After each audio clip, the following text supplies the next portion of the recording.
শীতের শেষ, বসন্তের শুরু। এই সময় ঘরে ঘরে সর্দি কাশি। কথা দিচ্ছি, এই সর্দি কাশিতে যে মুখের স্বাদটা নষ্ট হয়ে গেছে, খাবারের রুচি নেই, সেই স্বাদ ফিরিয়ে দেব। নিয়েছি বাঁধাকপির ডাঁটা, যেগুলো ফেলে দিই আর কি, ওইগুলোকেই কাজে লাগাবো। গরম জলে নুন দিয়ে এগুলো একটু ভাপিয়ে নিই ভালো করে। ব্যাস, ভাপানো হয়ে গেছে, এবার তুলে নেব। তারপর খানিকক্ষণ ঠান্ডা করে নিয়ে মিক্সিং জারে দিয়ে দেব। আর সঙ্গে নিয়ে নিব, যে যেমন ঝাল খায় সেরকম অনুযায়ী ঝাল। আমি মোটামুটি 7-8খানা লঙ্কা নিয়েছি, আর নিয়েছি 8-10খানা মতো রসুন কোয়া। ভালো করে পেস্ট করে নেব, যেন দানা দানা না থাকে একবারেই।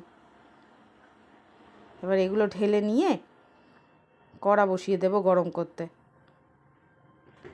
কড়া গরম হয়ে গেলে দিয়ে দেব সর্ষের তেল।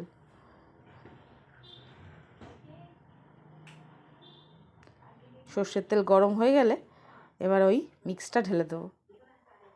এবার দিয়ে দেবো পরিমাণ মতো নুন, হলুদ আর একটুখানি চিনি।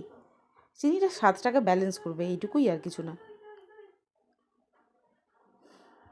এবার এটা ফুটতে থাক। ওদিকে পাটাতে আমরা নিয়ে নিব হাফ চামচ মতো সাদা কালো সর্ষে মিলিয়ে। আপনাদের যেরকম সর্ষে ইচ্ছে সেরকম সর্ষে নেবেন। আর নিয়ে নেব একটু লবণ আর 1 মুঠো ধনেপাতা। এবার এটাকে ভালো করে বেটে নেব।